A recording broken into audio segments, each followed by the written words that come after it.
Alright, cool. So let's have a look finally at some practical test tips. So, the practical test is often kind of steeped in a bit of mystery. People don't really know how to prepare. They say you don't need to prepare. That's not true. Like anything in life, preparation will help you a lot, and that is definitely true of the practice. But knowing how to prepare is quite tricky. So what we're going to go through today is really two things: what you should do before the exam, and what you should do before the exam day, and what you should do on the exam day. Right. So first, we're going to go through before exam day, what you should do before exam day, and then secondly, what you should do on exam day. On exam day. On exam day. So let's get right into it. Let's start off with what we should do before exam day, right? What should you be doing in the lead up to your exam? So,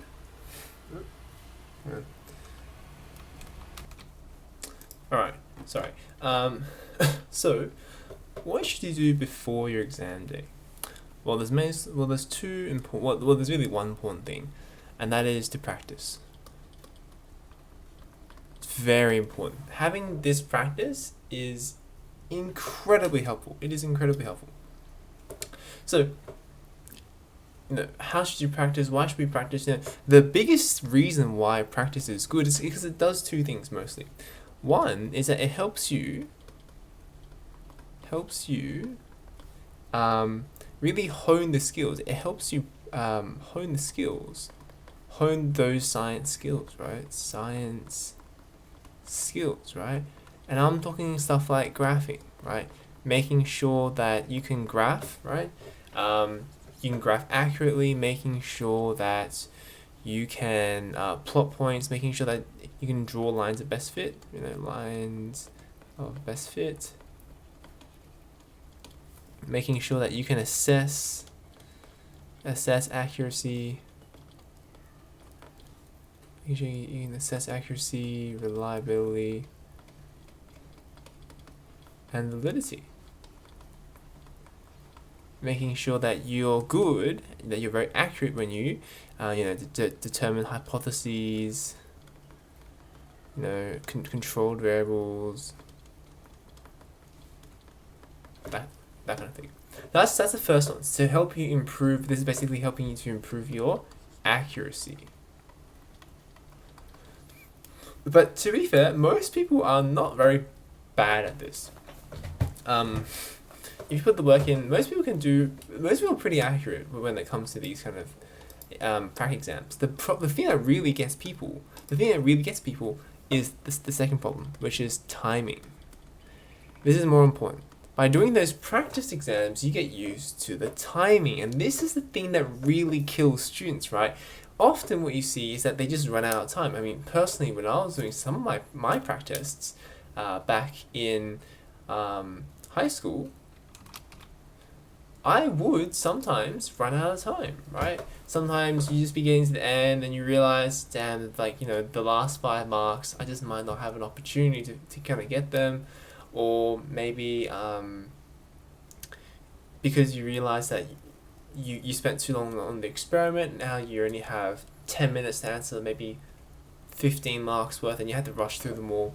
So timing is the thing that really gets students, right? So you want to make sure that you can finish the exam with appropriate detail, detail, right? So you want to make sure that you can finish that exam with the appropriate detail. The timing is very important. So these are the two. So basically, if I had to sum it up, the best thing to do before the exam day is to practice. Now, to help you improve your accuracy, to help you improve your timing. But how do you practice? The best way to practice is through past papers. So the first point of call is look on your school intranet, right? School intranet, or I don't know what kind of system you have, might be a portal or something, right? Look and see if there's any past papers there. If not, sometimes generally teachers don't upload them because they reuse them every year, right? So the second point of call is just to ask your teacher. Don't be afraid. Sometimes they'll give you the last year's paper or the one from 2 years ago. And by the way, if the stuff that you saw in the school internet is from the old syllabus, that's okay. Old syllabus stuff is okay. When I was going through it, I only had old syllabus stuff. So I personally practice on only old syllabus ones, and it's still very useful. They reuse that because it's hard to think of new experiments, they'll reuse the same experiments. Ask your teacher if there's any copies. If there's still no copies,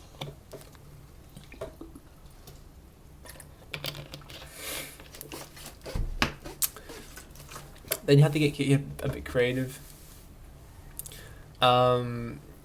You can ask siblings or friends from early grades. But often people just throw out their exams, or they're going to keep them. So then, a reliable point of call is also me. So if you give me an email, if you give me an email, I'll be able to pass on to you some great past papers. But they might not necessarily be from your school. But yeah, just chuck me an email, and then I can give you past papers that are relevant. But it's better to do these three first because they'll be more from your school. If you get I might not necessarily have your school's past papers, and it's important to see what your teachers want. Okay, so pretty much just practice. There's not really much studying that you need to do. Most of these are skills that you would have gained from previous years, and it's pretty self-explanatory. You don't really need to study for it. You'll know how to graph. You'll know how to draw lines of best fit, and hypotheses and control variables. There's really not too much studying involved with this.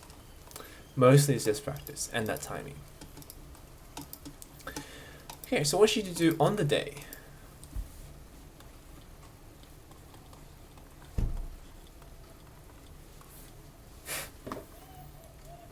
So there's a number of things that you should do on the day to make sure that you are going to get the best possible mark.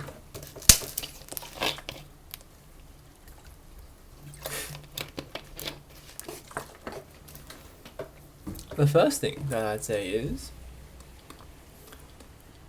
don't waste too much time on the Prac. So if you actually need to do a practical, right? If you actually need to do a practical build, push something, measure something, right? Don't waste too much time on the Prac. What I see all the time, is that students spend way too much time on the Prac. They make sure that every measurement's perfect. They measure things too much. They're really nervous, and they make things very meticulous. Does not matter, right? Doesn't matter, right? If you're running out of time, and you need to do the experiment 4 times and you've done it twice, just make up some random numbers for the other 2. There's no need to do it again, right? You generally don't get very many marks for the actual numbers. As long as they're reasonable and they can help you answer the rest of the questions, they don't need to be perfect. You very, very, very rarely get marked on how accurate your numbers are. There'll be 1 or 2 marks maximum. So don't waste too much time. The second thing, so that saves you time. The other parts are kind of more general exam tips. So we're gonna go through, stuff like how to minimize silly mistakes.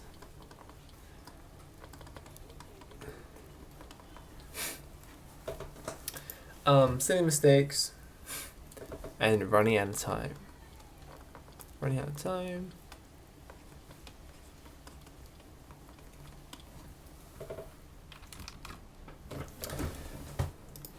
And last one would be, and last one would be not knowing how to answer questions. How to answer. So let's go through each of these in turn. So the first thing and most important thing that we'll go through is silly mistakes. So silly mistakes is actually quite an interesting kind of thing. A lot of people kind of come to me and they say, oh, you know, silly mistakes are an inherent thing. You can't possibly change it. How could you possibly prevent silly mistakes? It is inevitable that there will be some amount of silly mistakes, but it doesn't have to be, but you can take steps to reduce it. So the majority of silly mistakes happen because the reason why the majority of silly mistakes happen is because you forget things, right?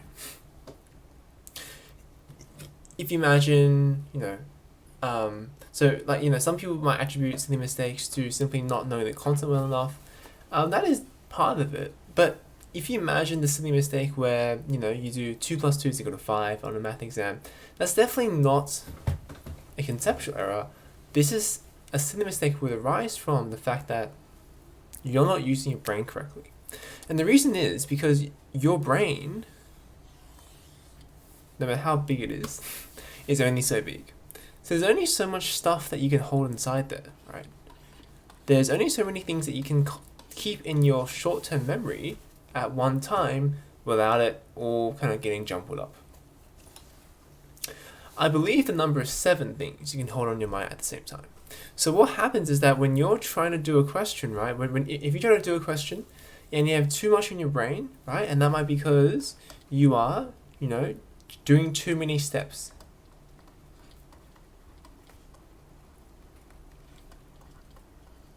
At once. You might be, doing 3-4 lines of working in your head at once. That's going to cause you to flip things around, right? So, doing too many things at once is one of them. The other big one is anxiety and stress. Anxiety or stress. So, in either case, these things are going to take up spots, right? And like, I got to carry the one, I got to, do plus C, whatever. And if you take up too many spots, then you might accidentally, forget to do something. You might forget to add the units. You might forget to round. You might forget significant figures. You only have so many spots in there. So, we can fix this. Good news is that we can reduce the mistakes by a lot. Doing too many steps at once, this one's very easy. So the cure for number 1 is just to do one step at a time. It's just to don't skip lines of working.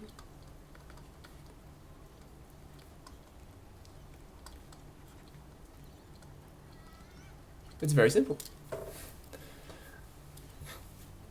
The second one is anxiety and stress. And this one actually also relates to sleeping problems. And maybe I could also put silly mistakes and maybe, I guess I could probably put it as a separate thing here, kind of maybe like sleeping problems, right?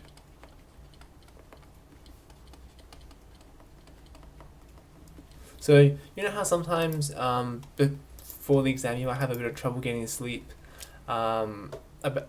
just those nerves, right? And that all relates back to anxiety and stress. So often before exams, it's very normal, it's very human to have anxiety and stress. And so this can result in, so anxiety and stress really do take up spots here, right? You're thinking about, oh man, what if I fail? If I fail, parents are gonna hate me, and then I'm gonna get kicked out of the house, right? So these anxiety and stress also take up bubbles here. So that's no good. So and it also results in lack of sleep. And if you don't have enough sleep, then your short-term memory definitely decreases, right? You just delete spots that were possibly available, increasing your chance of silly mistakes. So anxiety and stress are really bad. So how do we tackle it? I have two things for you, right? I have two things. The first one is more physiological. It targets your body directly, and that would be mindfulness. Sometimes also called meditation, which is really just a fancy way of saying special breathing. Like, it's just breathing.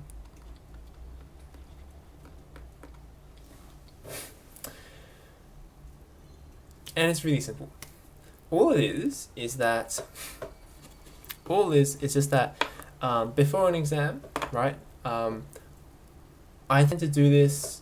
So I tend to like to do this in the morning. So, you have an exam at 9. You might get there at 8:30. Make sure you come nice and early, right, for the exam. And then what I would do is, I'd be sitting in a quiet place. I wouldn't be talking to other people, because that always gets me really anxious. I'm quite anxious just in general. Talking to other people and seeing how they've done more past papers than me, they've done more prep than me, that gets me really anxious. So I don't talk to anyone before the exams. Not because I don't have any friends, but just because I don't really enjoy getting more stressed before the exam. And then the breathing thing is really important as well. So what I would do is, when I'm alone, no one's watching me, I would go through structured breathing. It's so simple that we can even do it now. You don't need to close your eyes, but it can help. So what I want you to do is just sit in a neutral posture, and then all you have to do is breathe in through your nose and then out through your mouth. Sounds pretty boring, but the really key thing here is that you want to focus on the how it feels when the air comes in. Really focus on that sensation of the air hitting the back of your nostrils. Maybe even not, you feel it inside your mouth. And then as you breathe out, you can feel the sensation of air brushing against your mouth. And you just want to do this maybe for a minute or two.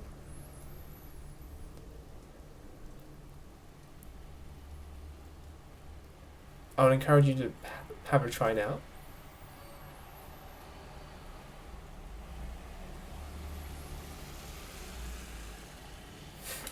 And by doing this, it's sending signals to your body to calm down. It genuinely reduces the amount of stress hormones, and what it does is that it clears up space, right? It clears up space in your brain to hold more important things like carrying, like making sure to write the units, making sure that you do sig figs, right? So that's really helpful. Just before the exam. The other thing, so that's something that I'll probably do on the day.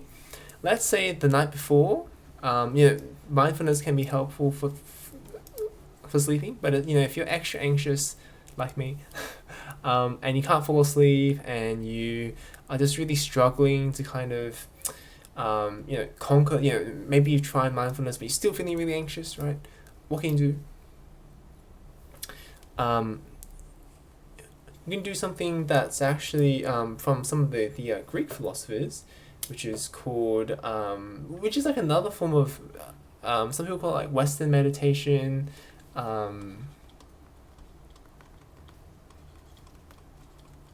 Doesn't really matter what you call it, or like I believe the original Greek term was premeditation of evils. Premeditar malorum? I can't. I'm not Greek or Latin. Premeditation of evils. It's really simple. Basically, you think of what could go wrong. So you might say, damn, I could get really bad marks. I could bomb the exam. Right? So you want to write down, exactly what could go wrong. And you might want to write down, 3 to 5 things. I could bomb the exam. I could make a really stupid mistake. My rank could drop. I could just, forget how to do like a really simple question. I could get stuck on the first question. All these kind of things, you want to write them down, right? So your first step there is to write down what could go wrong. Why am I squeezing myself in like such a tiny bit of the screen? What could go wrong? Right? What could go wrong? Right, around 3 to 5 things. Or more if you like, if you're extra anxious. And then secondly, I want you to think about, okay, what could I do to prevent them?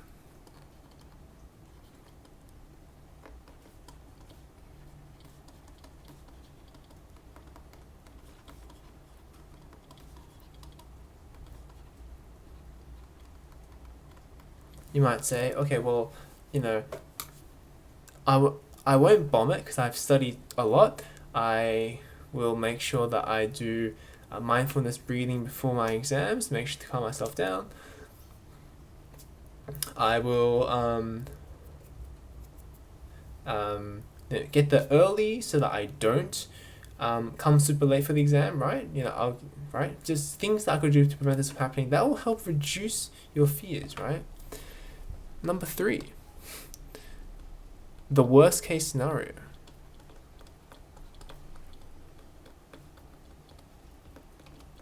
The worst case scenario, okay, I really do bomb this exam, right? And that, it might really, ruin my ATAR.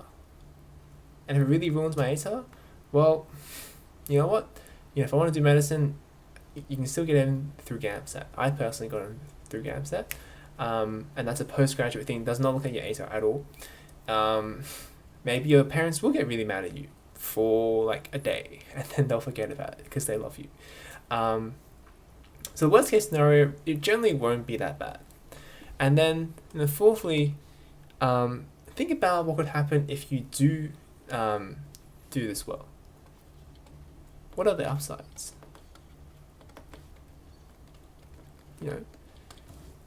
If you do well in this exam, what could happen? I could get the career I want. I could get the life I want. I could have a satisfying, fulfilling career every day. Think about what could go right. And this is actually not made by me. This is actually adapted from some other people who I'll link in the description below. Primarily that of Tim Ferriss. His fear setting, but this is very effective, right? So these are 2 things that I use even today to combat my anxiety and stress, which can make a huge difference in your silly mistakes. Also, with the breathing, you can feel free to do that even inside the exam. If you really screwed up something up, it's a great go-to. It's a fantastic go-to. Okay, so that was the most important thing for silly mistakes, and it really does tie into the rest of them as well. So the second tip that I have, so it kind of relates to another part which I haven't really written here, which is also reading things carefully, right? Reading carefully.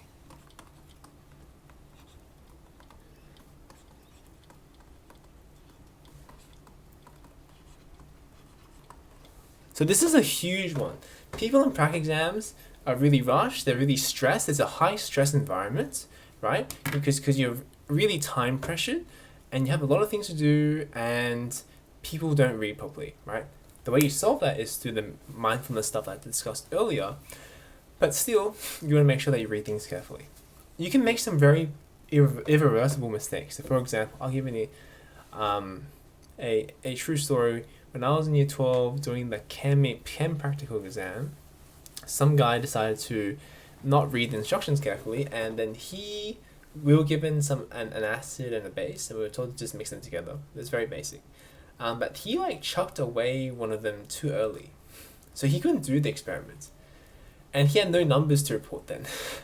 So he didn't do very well, because even though, as I said before, you don't get marked on the actual accuracy of the numbers, you still need numbers so you can still have a rough idea, to discuss what happened, right? So he didn't do very well on that exam. So make sure that you read things carefully, right? Read things carefully. comes back to mindfulness breathing. Make sure that you breathe before the exam. Center yourself, right? Even if you if you do it outside of the hall and then you do it again when you're sitting down, that's a good idea. That's what I tend to do. So just reading things carefully, and also spend reading time reading. Spend reading time reading. Don't spend reading time doing the multiple choice. That's really weird. And also, if you do the multiple choice and you scratch on the paper, that's technically not allowed.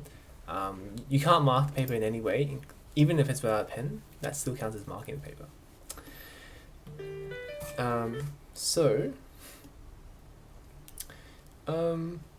Yeah, and the last thing that I just wanted to discuss is watching the clock.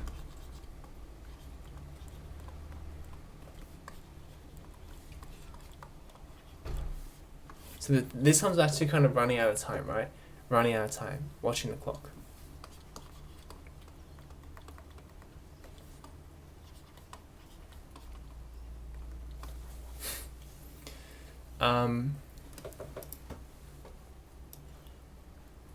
So what do you do? So what I like to do back when I was doing exams is you get your exam and you kind of flick through it. You flick through it and you find roughly, so find where 50%, where the halfway mark is. Sorry, that's where the halfway mark is. So find where the halfway mark is and mark that point. Mark it. And then I want you to figure out when halfway mark of exam time is.